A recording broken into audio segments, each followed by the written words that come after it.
also spotted another type of black coral, perhaps further down on this feature.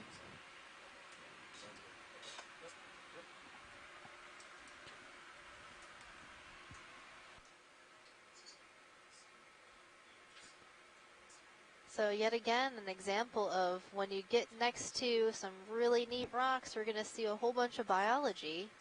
And we're not seeing as much sedimentation in this area, especially on the faces of these rocks.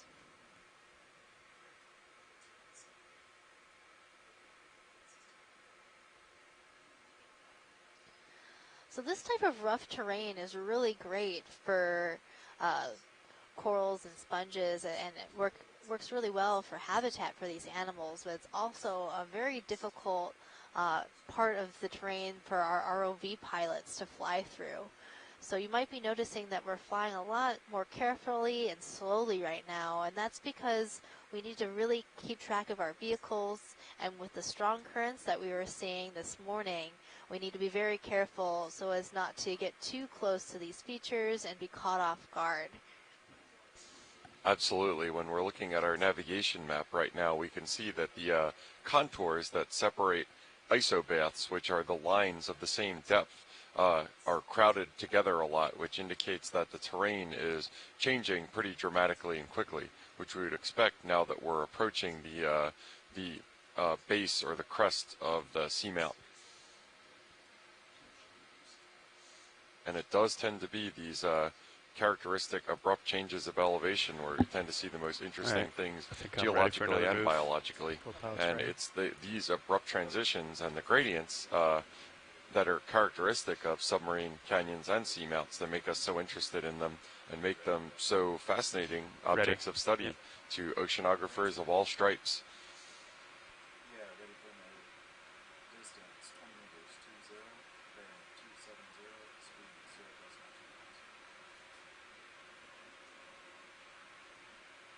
It's really interesting that this apparently igneous material is so slab-like and tabular, and it's pretty evident to see where the rubble and talus that we were seeing downslope came from, when you can see how friable, and we can see areas where it looks like they're pretty preconditioned to fail at some point in the relatively soon future.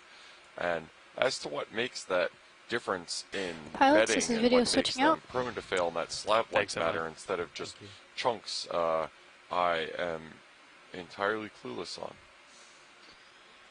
Well, my little geological knowledge makes me want to think that perhaps the lava flows that formed the seamount were sheet-like flows instead of pillow-like flows.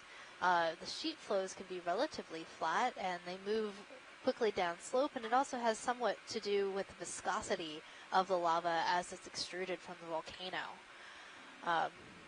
But I could be wrong on that. Since I'm not a volcanologist, I like to just dabble in some volcanology.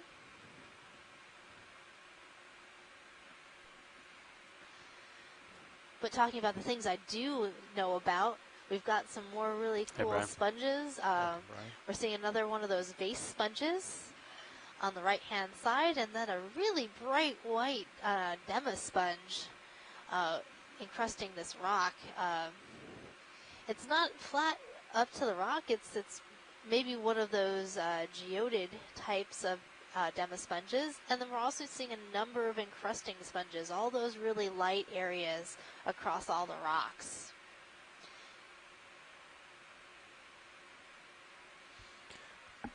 So, co-pilot, I'm going to cheat out in front of you just a little bit more than we have been since the surface currents picked up. Copy. Oh, there's your Venus flytrap anemone. Just keep from getting... Oh, no, that's a sea pen, you're right. Behind. That is a really cool sea pen. We haven't seen one like that yet today. I only saw part of it and I jumped to conclusions. Okay. I'm glad we already saw our requisite Venus flytrap anemone. We can do a snap zoom on it, watch lead, but unfortunately we're moving, so we don't have too much time, but we can comment on it. Just a snap zoom is fine. Great. So this sea pen is actually different. This is a Peninsula sea pen, and it has a different type of peduncle compared to the one we were looking at earlier. it has an inflated peduncle that connects to hard substrate, and it works more like a suction cup that holds the sea pen in place. And so they actually grow on top of hard substrates rather than anchoring in soft substrates. Copy. All right. You can keep it And there. I really I'll just fly like them out. because they're really pretty looking. You can identify a peninsula based on that widened, inflated peduncle, Thanks, Brian. and then the very feather-like branching pattern.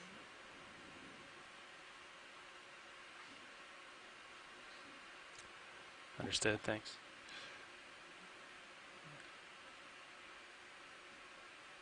Just gonna tilt up here. We're seeing even more fun glass sponges, and here are some of the big ones that I think we were seeing dead further down on that rock straight ahead.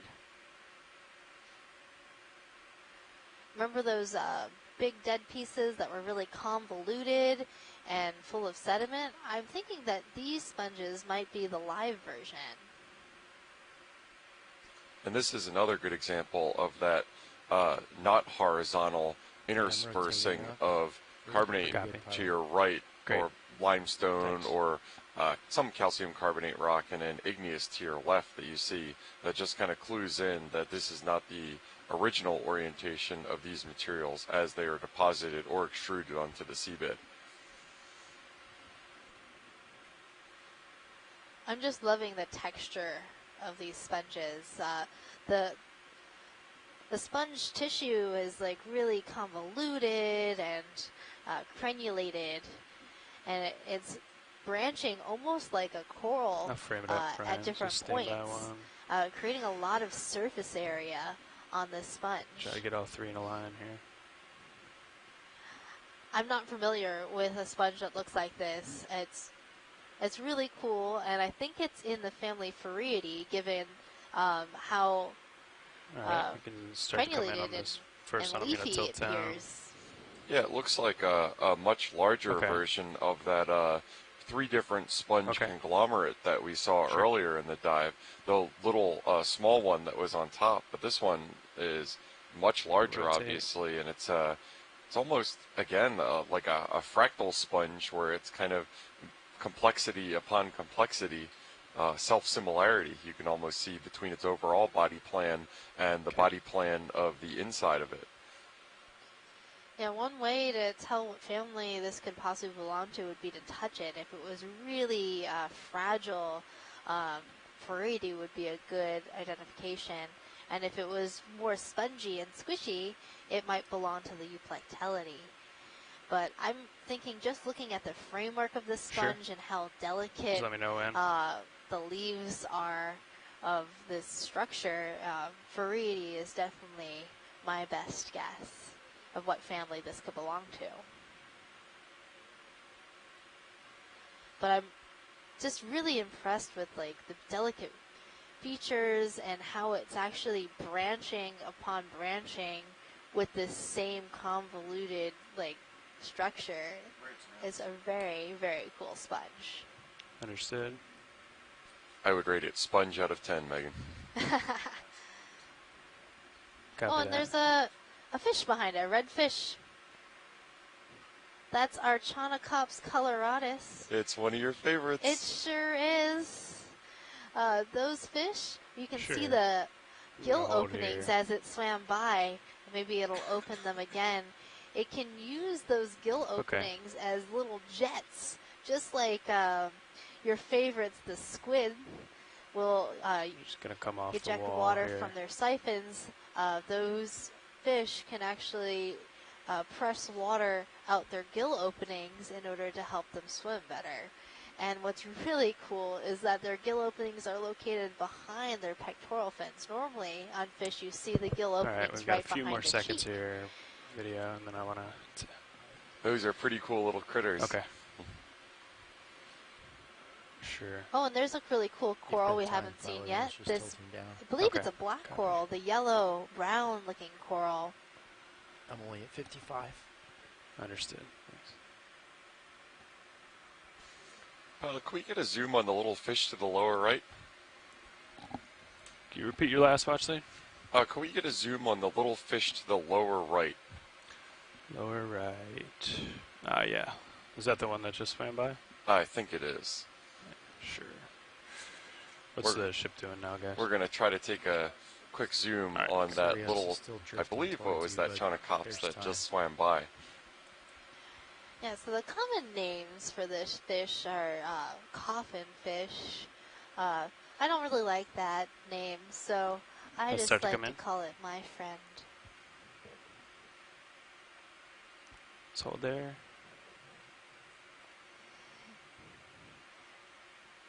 And some of the features that I enjoy so much about this fish are the sort of grumpy frown and the little lure between the eyes, because this fish is in the same group of fish along with the angler fishes.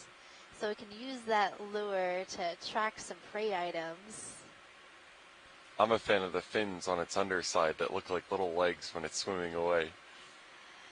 Yes, because they use those fins as modified legs for perching on the bottom, as this fish is doing right now. They're pretty charismatic organisms, if I do say so myself. I think they're charismatic as well.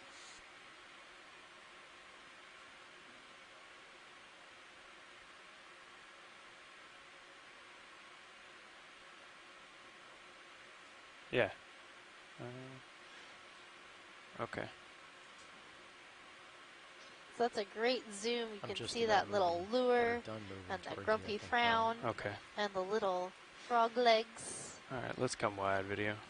I do believe some people call them frog fishes or toad fishes. So I think we want to keep moving, right?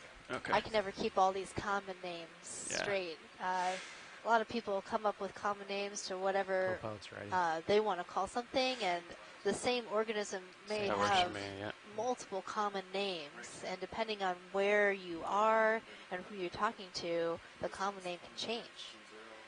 That's what the upside of scientific names are, because scientific names are the singular name that we've agreed on to call an organism. I think on the next move we can go farther south too. Fare thee well, little Chaunacops. At least right now, the local high is. So now we're seeing this really, really long so we'll start cheating more. Bamboo coral.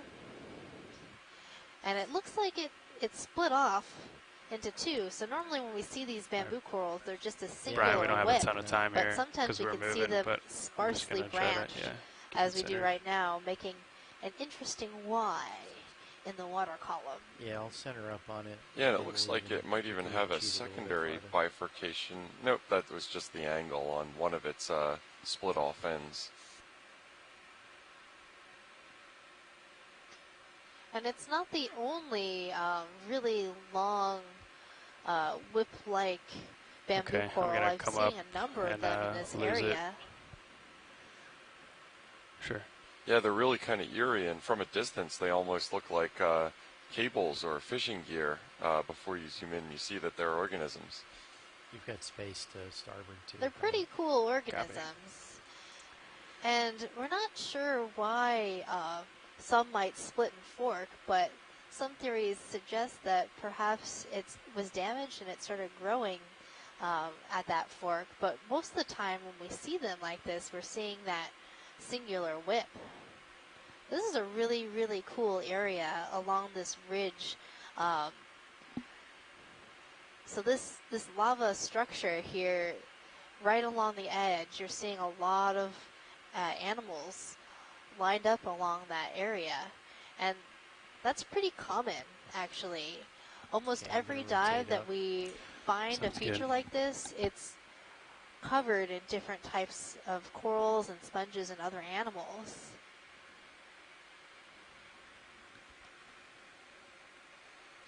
There's some more of those really cool branching sponges, and they are huge. Those are some big sponges. Can we get lasers, please, pilot? Lasers, aye. And watch, we're going to do a quick pilot change here. Lasers are on, though. Great, thanks. Okay, you can spot your lasers. It might be hard, but on the whiteness of the sponge, is 10 centimeters or 4 inches space between those lasers. So that makes this sponge over a meter wide, I would guess.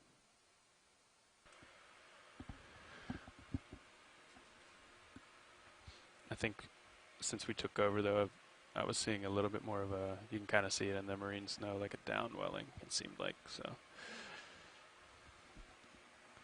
Copy that. Doing an ROV pilot change right now. This will just be a second. And these basalt formations get me really excited. Watch lead.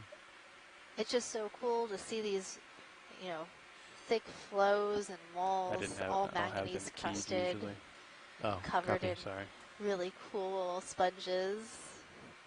What would you say, Jeff? Did we see more sponges throughout this dive or more corals?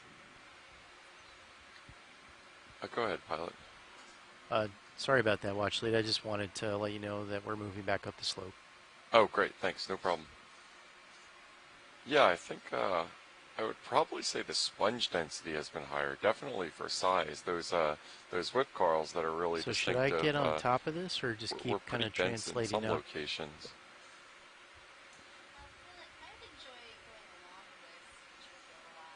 Okay. Yeah, but we've just seen a huge amount of sponges. I'm far into that move now. And a huge variety as well. I think that's what makes it really fun for me is the variety of sponges that we've been seeing. And a lot of them are very different from the ones that we've seen in some of our other dives, but that's to be expected given the different depth that we're working at today. This is a bit deeper than what we had worked at before.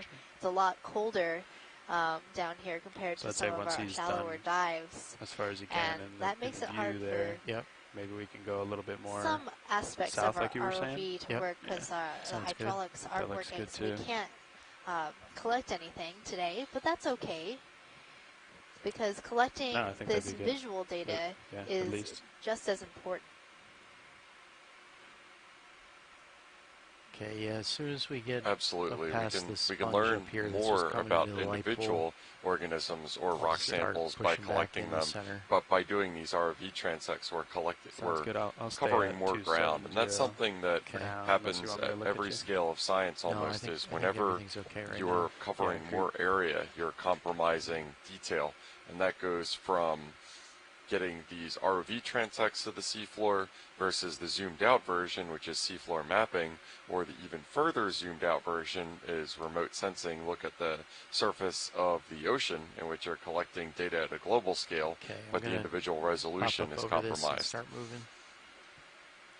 There's always that trade-off, and ideally we always want kind of overlapping resolution bands, so we're getting kind of the large-scale details about an area, which is what we get from our seabed mapping that we're doing in between the ROV dives, as well as the fine-scale variance that we're observing by collecting individual specimens.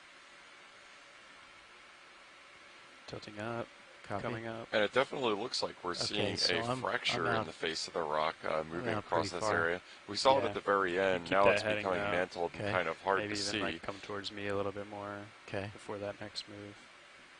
We can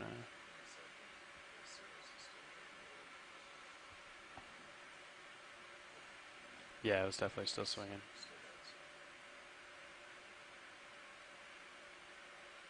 Okay, I'm going to come over to this coral. As well as another really extravagantly long whip coral. It's out of view right now. I'm not sure how long that one is, but it is. That's 260 These long there. bamboo whips can, you know, get up to a few meters in length. It's really, really impressive. Okay.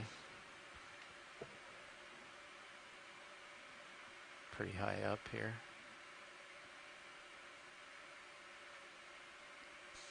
And it's really become apparent right now, the current that's moving across our camera and our view from Deep Discover, it definitely looks a lot faster than what we observed when we landed at this site, which was pretty slack current, not very fast at all.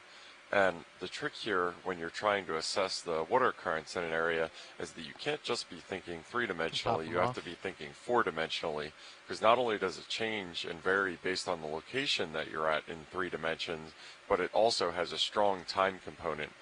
And that time component, just like we were talking about spatial scales of analysis, the time component of current variance has a lot of different temporal or time scales that it operates over, from the most familiar one that you're probably heard before, tides, up to variance on the order of hundreds or thousands of years if we're talking about the movement and relative change of water masses based on larger global scale variance. So whenever you want to gather information about currents in an area and you want to get some larger scale, you always want to do some time series observation, so you're not just capturing what is effectively a single snapshot of the physical oceanographic characteristics of an area like we're getting right now. You want some sort of deployment that captures it over the span of days, weeks, or months. Yeah. Yep. Yeah. Sonar looks good. Yep.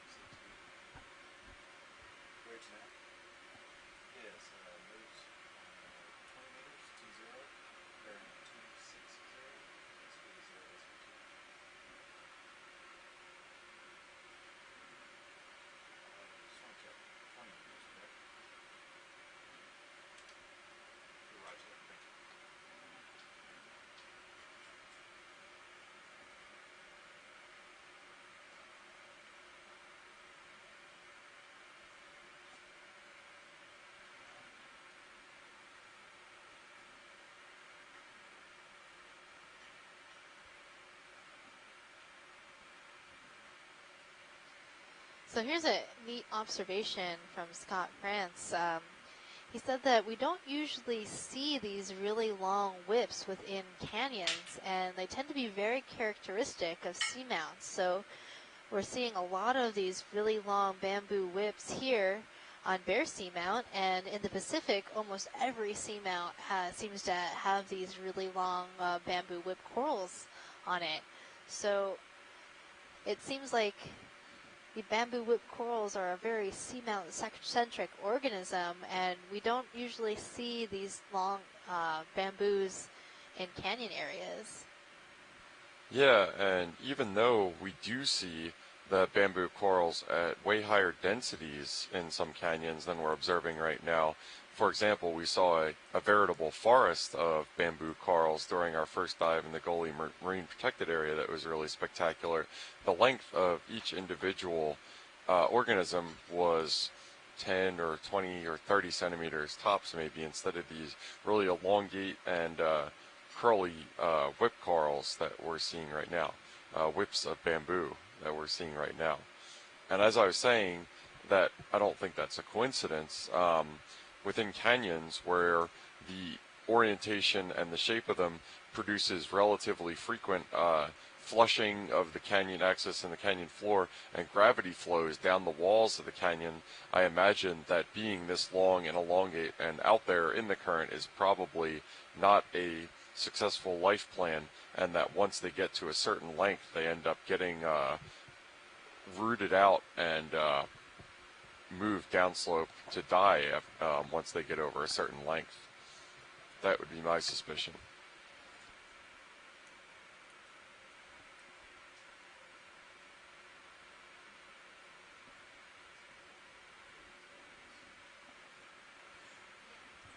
That's a nice shot.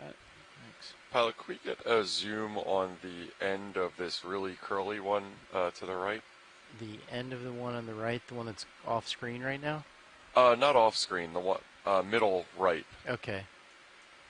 All right, stand by. Yeah, we're going to take a zoom of this exceptionally curly one. Okay, video, you could yeah, it looks like this bamboo coral is branching really oddly right there in the middle. Kind of looks like it has antennas.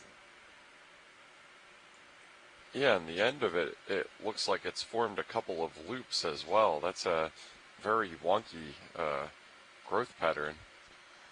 Yeah, they do seem to, you know, be a little more zigzaggy near the end trying to get of the colony. which is kind of interesting.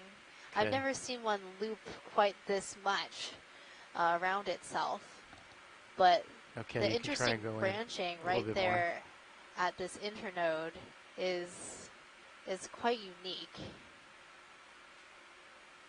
Yeah, these corals could be like humans, where they just tend to get eccentric sometimes when they get a little older. So maybe towards the end of the life is where they pull out the coral version of wacky hats and stuff like that, and just decide, you know what, I've been around long enough, I'm just going to do some really interesting things.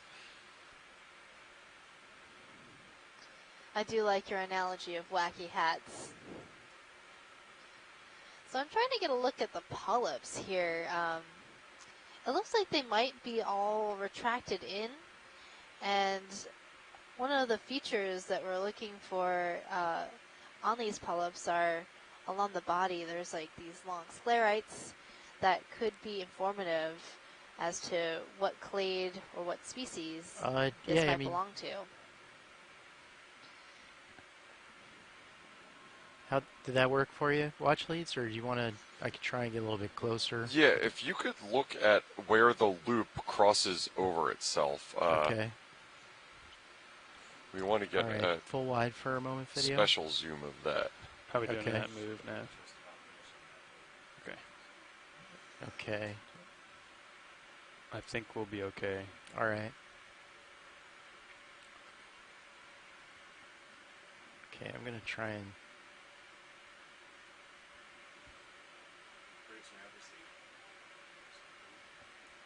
Copy.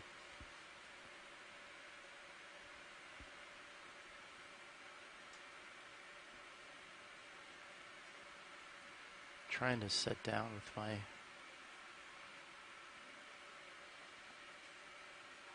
port aft toe. Yeah, it's a little awkward with the aft coming down first, but you don't really have a choice there. Okay, you can go ahead and try and go back in video. Okay, yep.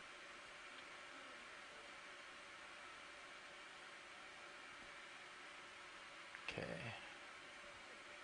Yep.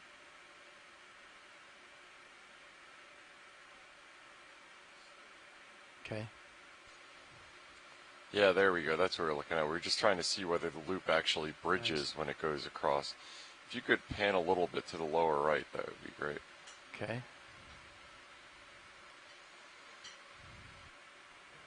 We have seen in other bamboo corals where the skeleton will like reach out and create new branching points connecting to Is that what you needed, watch lead? It wouldn't be strange to, I guess, see it connecting to itself. But I can't really tell if it is. It kind of looks like it is connecting to itself in a All right, loop. I'm going to start. Not sure. Sorry, watch leads. I have to start going back up slope. That's okay, pilot. Thank you for the view. You're welcome. And I'll just keep my heading here. Okay. And just a quick correction, we've had one of our shore-based scientists, Kelly Brumley, weigh in on some of the light-dark rocks that we've been seeing, the variation in color that we've been seeing. And we were speculating those were carbonate rocks. It turns out that those are probably volcaniclastic rocks instead, identified specifically as hyalolufts from phreatomagmatic eruptions that probably means something to volcanologists. I have a bit of homework added on to the end of this dive right now, so thank you for that insight, Kelly. All right, I'll follow you up as you come up. I'll raise in altitude as well.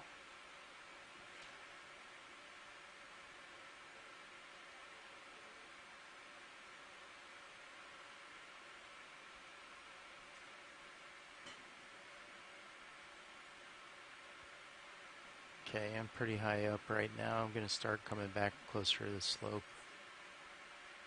Sounds good. Yeah, it looks good.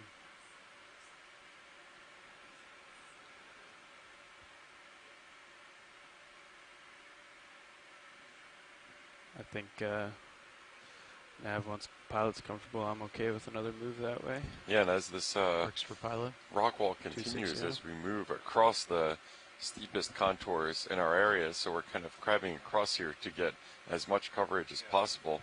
We definitely see an increase in density of these really bright bluish colored sponges that we're seeing, as well as there was quite a dense conglomeration of those whipped bamboo corals that we observed as well.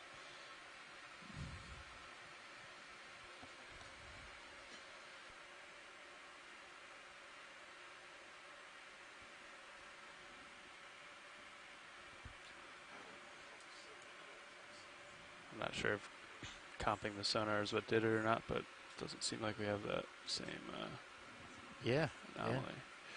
But it's also like a little bit steeper than I think we had been, so. Yep. Not as much bottom. Yeah, right.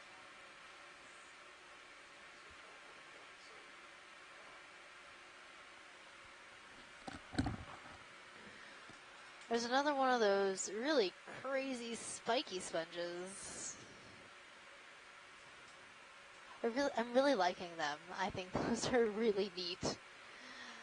Have to do some homework on that sponge and see if anybody's ever seen one like that before. I'm assuming it has been seen before, but I'm just not familiar with it. We're also seeing some Dictyalis vase sponges along with our round geodity demasponges and that very loopy, frilly branching sponge. Yeah, that spiky one definitely looks like something more cnidarian or echinoderm than it does spongy. It's very deceptive, but also very cool. And just as a little bit more explanation, as Kelly has been elaborating and we've been frantically Googling for a little bit, hyalotuff is a relatively old-fashioned term apparently, but basically boils down to stuff that erupts underwater. And a phreatomagmatic eruption is underwater, and it was in our quick literature review of it. They tend to happen in shallower water depths apparently, which we are currently not in shallow water depths, so that might provide some context clues for where that rock was originally sourced from. But the important part is just to note that those light-colored rocks and the dark-colored rocks that we are seeing are both probably igneous, so both probably volcanic and magmatic sourced, not carbonate like we were originally speculating on. And that's just kind of, again, the way science works when we're observing stuff, is we work based on the knowledge and observations that we have and make revisions based on new evidence or data that we collect. Sorry, I'll bump down. Okay. So the sponge that we're zooming into, I believe, is in the genus Polymastia, a type of demasponge that forms these tubes extending outward from the main sponge mass. So I think it's a really, really cool sponge, a great observation, and I'd be interested to know if anybody's collected this sponge before from these northeast seamounts. Yeah, this one is very high up in my personal sponge power rankings. Extremely cool. I think the one that we saw earlier with the fringed covered osculum with the two shrimp living inside is probably my all-time favorite sponge that I've seen so far on this expedition. Just with the associate sponge, but this one is pretty awesome too. Yeah, like you said, this sponge looks a lot like a nudibranch with all those different spikes and tubes sticking out of it. Or maybe urchin-like, or like, you know, people who use way too much gel in their hair. Okay, coming down. I was getting a distinct feeling of familiarity looking at the sponge, and what it is everybody's favorite chef, Guy Fieri's head is what I was thinking when I was looking at it. So from forever hereforth, I believe this is going to be known in my mind as the Flavortown sponge.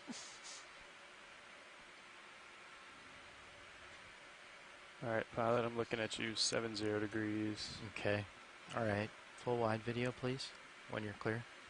And got a little bit of a ledge up ahead, so copy. Probably be smart to get out ahead.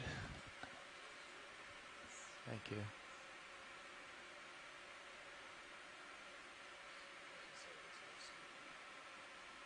Yeah, it does. In my sonar, I was getting some pretty tight slant ranges. I came up though, so you got room to come on up. Pilot. Copy. Yeah, mostly coming straight up.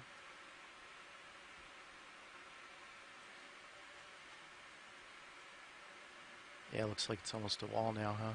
Yeah. So as we approach this very large outcrop of rock, we're seeing even higher density sponge and corals. Yeah, it might level off after this, or at least close to it. Okay. So some of the sponges and corals that we've seen a lot of these sponges, but the coral right in the bottom middle is another type of bamboo coral that is branching. That bamboo coral is branching nodally. And in the background, you're seeing the same bamboo corals, well, not the same bamboo corals, but bamboo corals that are whip-like in nature. Okay, then I'm going to start pushing up slope, Copilot. Sounds good. Yeah, I'm all There's lined up. also lots of really cool rocks around good. here. I'll just follow you up with the camera as you come up. I'll keep our delta about 15 or so. Copy.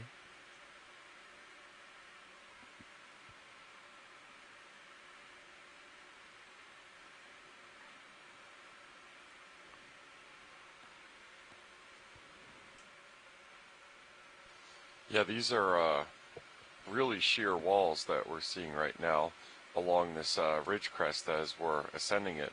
I think the only kind of vertical relief that we've seen this on this expedition so far has been in the unnamed minor canyon and then also Kinlan Canyon, which was just south of the minor canyon.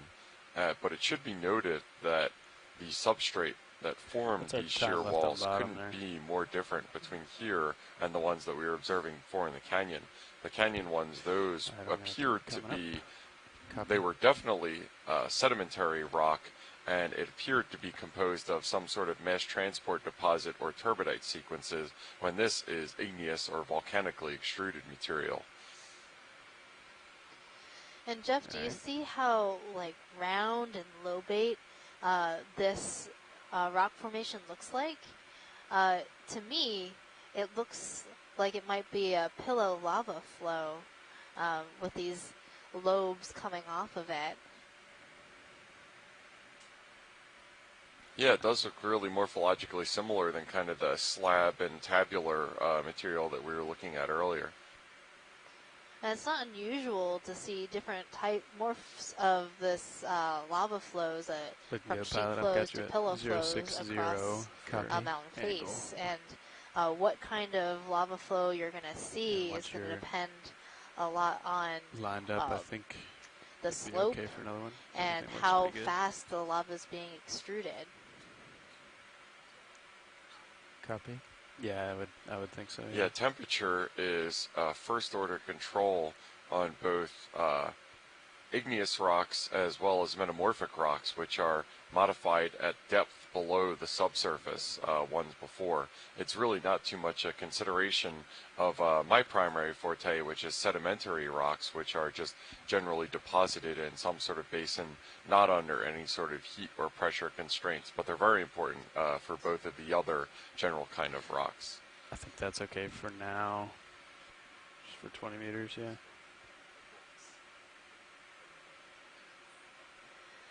Pilot, can we zoom the yellow coral right at the corner of this rock in front of us? A little bit to start. I'm starting to center up on it now, like the one on the rock, or? Yeah, it's the one lowest down on the rock, straight in front of us. Oh, okay, so beneath the white sponge? Yeah. Okay, sure. Okay, I'm going to come in and sit down. Maybe give it a minute. So this is a coral that I don't think we've imaged yet today. Make it 265. I'm thinking it might be a black coral. We'll just take a moment, watch lead. I'm going to sit down on the bottom so I can get a nice stable zoom. Can I So point we're up just that? settling down Yeah, to take a look that at some of actually this is a stuff, good and view it's actually sometimes. kind of Okay. interesting. Some of the growth on the side of this rock could be pretty interesting too. Occluded a little bit by that.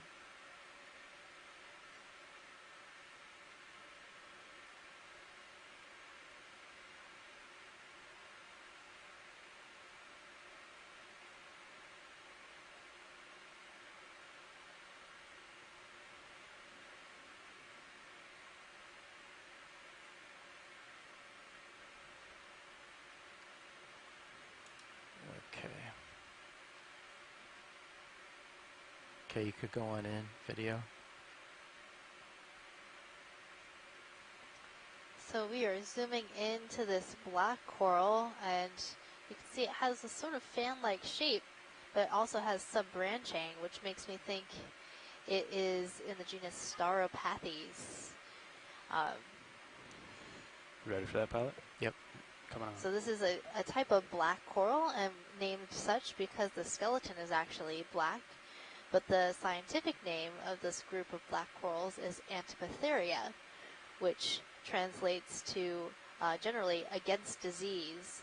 So I think I kicked where up a that little name sediment. originated from was because people thought that black coral skeletons could actually be used as That's gone medicine. away.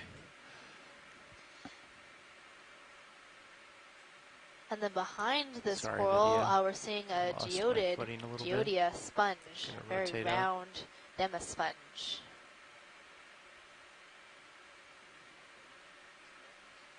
We did, yeah.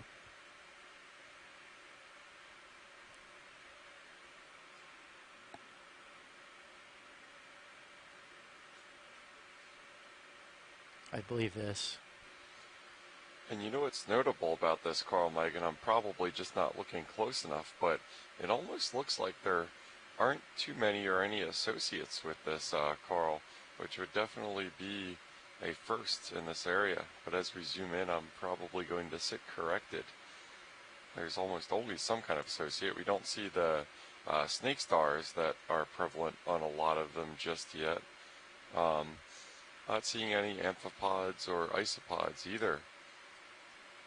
Sorry, I'm kind of moving you around there, video. Hey, Jeff, it's Scott France. It's a good observation, and that may say something about the Okay, coming up. metabolites or the chemicals that are in the tissue of this black coral. And there are quite a few black corals that don't have as many associates as we're used to seeing on the octocorals. Certainly, we will see polychaete worms on some of them. Okay. But you mentioned the brittle stars, the stake stars. That's something that we don't usually see on black coral. Thanks for that observation, Should Scott. Sirius That's have stopped that's swinging interesting. by now? There might be an explanation behind that. Okay, we could probably put the move in then. I'm sure we'll be out of here in 5 minutes. I think so, yeah.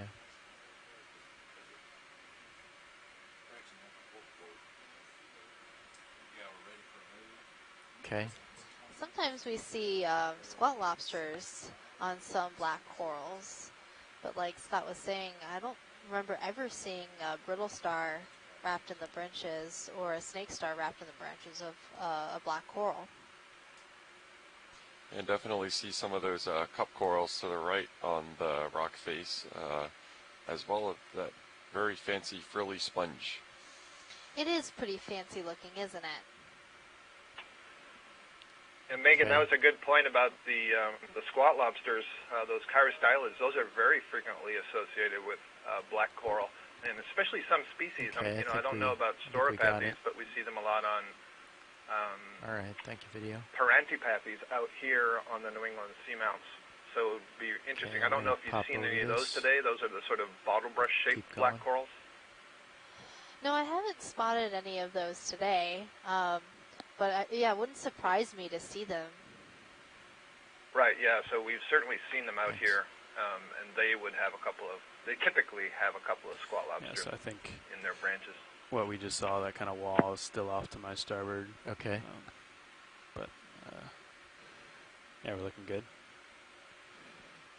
I've got you. I was noting earlier in the chat room, just kind of going by it. what I've been able to see at this dive today is really quite exciting because it's very different from the shallower, flatter regions of the seamount that we have dove on before, where there's quite a lot of sediment accumulation. So here, where you've got the exposed rock, it's just this phantasmagoria of sponges and corals. It's fantastic to see.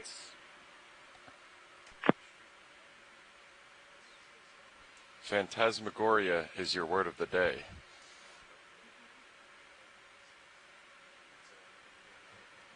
Yeah, a lot of what we're seeing today reminds me a lot of the other seamounts that have been surveyed in the Pacific through the Capstone program. So it's really kind of fun to see, but the sponges to me look a lot different from what I'm used to.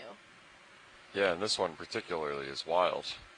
Yeah, looking good, pilot. Got you at 50 degrees now. Copy.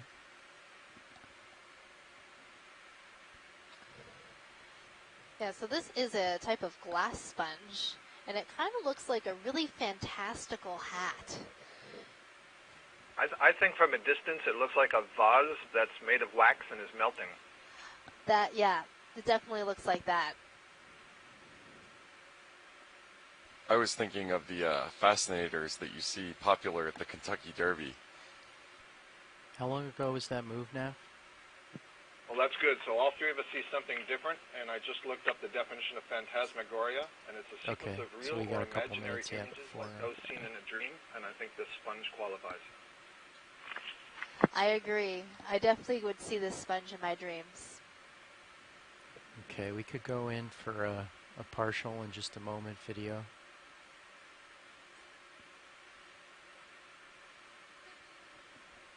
Okay, when you're ready.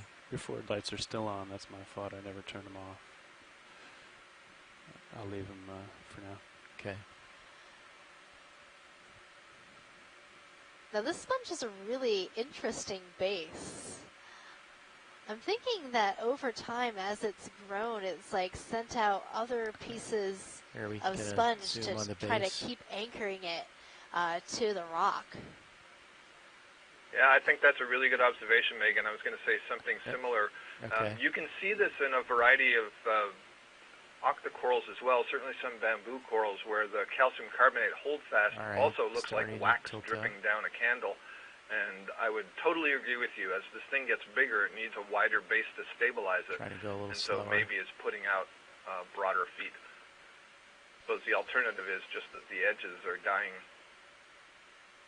Yeah, it's definitely been interesting to me to see a lot of these very large sponges with a relatively small holdfast, but it looks like this one has decided to distribute its load a little bit and spread out. We saw this sponge, we called it a bugle sponge in the Aleutians, not this one. I mean, we saw something that had a similar sort of morphology where it was, thin at the bottom and then it gets wide at the top. And it had all these little sort of pustules coming out of it like we're seeing here. And when we looked in that one, we referred to it as kind of a condo because there were amphipods living in each one of those protrusions. And I'm noticing in these ones, as we're zooming up, there looks to be something pink on the inside. So I wonder if there are some crustaceans living on the inside of this sponge in each of the protrusions. I was wondering if those were some type of carnivorous sponge, like cladorizid sponges that are growing out of this glass sponge. Yeah, I think you might be right. It could be a hydroid. Okay. But so I'm looking down at you, 75 degrees. Sure. All right. Probably have a little bit more swing. But yeah, that would be a sponge growing on sponge. Okay for now. Copy that, co-pilot. All right. That's not unheard of. We have seen sponges growing on other sponges. Yeah, I think we saw a triple sponge. A big yellow and white sponge just before you went into Rhode Island. Okay, copy video, thank you. Determination? Oh, okay. Cool. Oh, that big yellow sponge that we collected? Yeah. We're thinking that is a Hertwiggia. It does come in yellow usually, and it's unusual to see it in white. And we collected the white version, and now we have a specimen of the yellow version. And it's going to be really interesting to see if they're genetically similar, if not, completely different with their spicules. I'll rotate up. Or Scott, were you talking about the double layered sponge that we collected on that same dive? Yep, that's exactly what I was referring to. Oh, yeah. So Megan could probably elaborate on this, but one really interesting observation about that was that the outer layer of that immediately started to begin turning black once we took it topside and had colored the ethanol that we preserved it in this really deep purple color. Okay, yeah. I think it doesn't look too challenging up ahead. Yeah, I agree. Do we have to move on? We can't look at that yellow sponge or the yellow coral? Yeah, I think we're keeping moving, but I believe that was a bubblegum coral with zoanthid on it. I'm good for that. Yeah, that's what I thought as we were getting close. Thanks, Megan.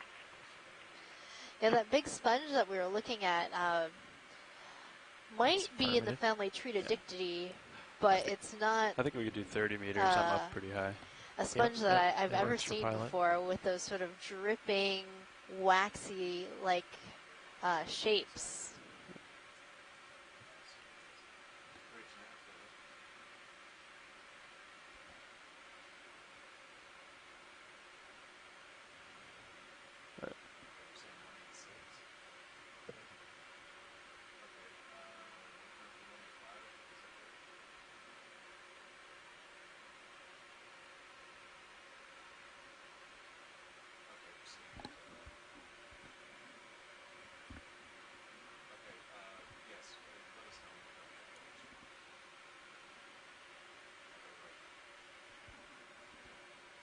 If anything, that'll help the wire.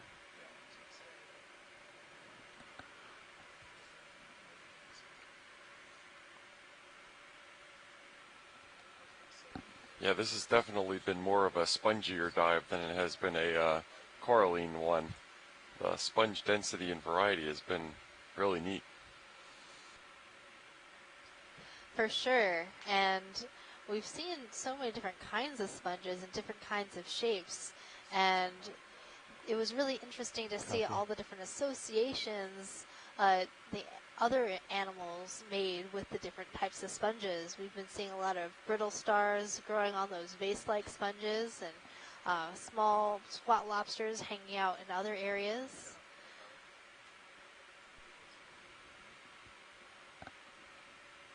And this sort of leafy sponge on the right-hand side is a little bit different from what we've seen before. That's a type of sponge that I would usually identify as Heteroreti, which doesn't actually have a family at the moment. It's just not classified into one. Tether looks good. But it used to be classified under the Farreids, so a very fragile glass sponge. Yep. Yeah. And on this local high, we're noticing a lot more corals and other sponges gathered in this area, so that's really cool. And maybe another one of those polymastia sponges on this rock lower down. Kind of looks like a jumble.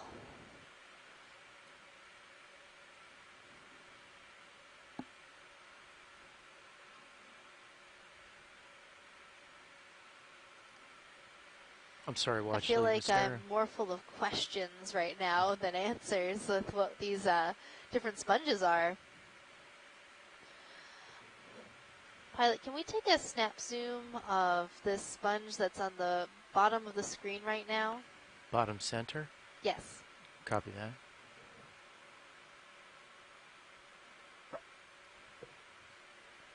Copy. Just want a quick look to confirm my guess. Oh, nope, completely different sponge. Oh, sorry. Not anything. No, it's like, it's not anything what I thought it was. Oh, okay. But there's like, this is not something we've seen yet today. Another glass sponge for our records. And there's also a very delicate looking glass sponge with a brittle star a little higher on the rock too. So, this is really, really cool. Yeah. Hey. So many sponge questions, not enough answers. And outside of the sponge domain, to the top left, I've been seeing what look like little tubes, horizontal types that we've seen before as polychaete worms. When we zoom out, we'll probably see them. Do you think that's the same? No, those are probably just branches of corals that were dead corals that we're seeing, right? Yeah, it's probably pieces of bamboo or something. Copy that. Sounds good. So some of these bamboo colonies can have really long internodes, so long bones. Sounds good. Thanks. Did you want me to try and get a closer look, Watchley? I think we're good. Okay. We'd like to take a look at some of the corals up high on this rock. Okay. The center?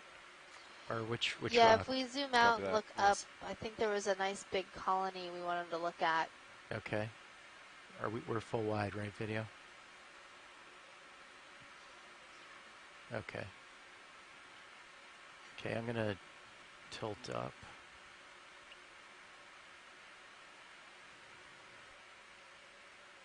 One of the whips, watch lead, or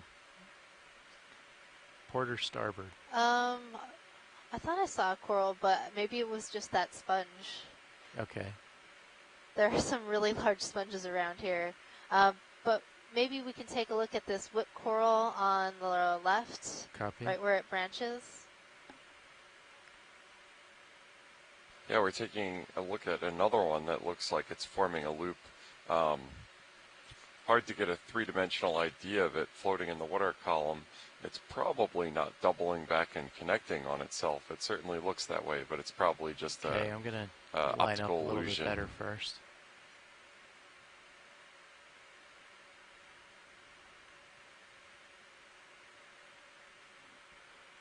Okay, watch leads. I'm maneuvering to get a better view of the loop back.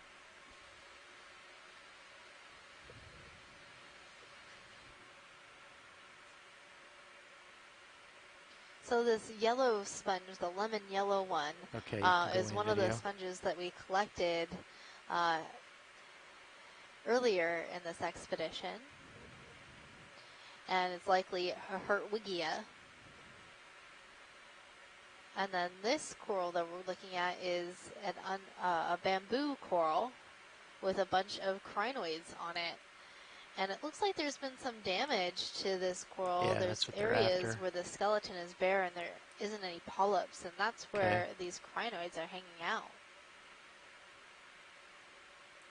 Yeah, this is good to see. I can't tell for certain, but it looks like below the crinoid that we're zooming in on, the lowermost one there, might be a new branch kind of coming out towards us. So I can't tell if that's tissue stripped off or if that's what's going on. And, I've made this hypothesis in the past that when there is some kind of damage to the colony on these whips, since the polyps are capable of asexual reproduction, basically budding off new polyps, new tissue, perhaps the injury causes them to form a branch at that point, where those crinoids are, or effectively like a new colony growing off the first one. So that's one explanation for why we see this very unusual branching pattern in what would otherwise be whip. Another possibility is that because you see the skeleton is completely cleaned off there, it's not impossible that the larva of another bamboo coral could settle on the bare skeleton and so begin growing anew. And in order to address those alternate hypotheses, you'd have to take pieces of basically all those different bits and run some genetics on them where the information was sensitive enough that you could identify individuals and see are these the same individual or different individuals. So it's really informative and interesting to continually see this being repeated. I guess now I can see maybe what's happening is it's a very long branch. It's curled over. Yeah, and maybe that thing that looks like I think I might be able branch to hold it. tip isn't a branch tip, but it's actually the very end of the loop. Copy that. Is that possible? All right. Yeah, that's what I'm seeing as well, is that it's curved over and bent, and the tip of the colony is coming back around. I rotated the camera down to 6-0. But you still have time here. Okay. Yeah. So it doesn't change anything I said. It could be that where there is no tissue now, that could be filled in by advancing polyps, depending on what else is on that skeleton. And this would be one way to get that bridge that we saw earlier, that anastomosis, where where the curl of the branch, the bare skeleton joins the other one, if tissue grows along it, it's possible. Is this the view? Is this what you were hoping for, Watch Lead? Lower part of that colony. Yeah, that definitely would explain how you get some of those kind of bizarre shapes as it reaches that really extreme length. Yep. You can also see lower down, there, it looks like there's an anemone, maybe some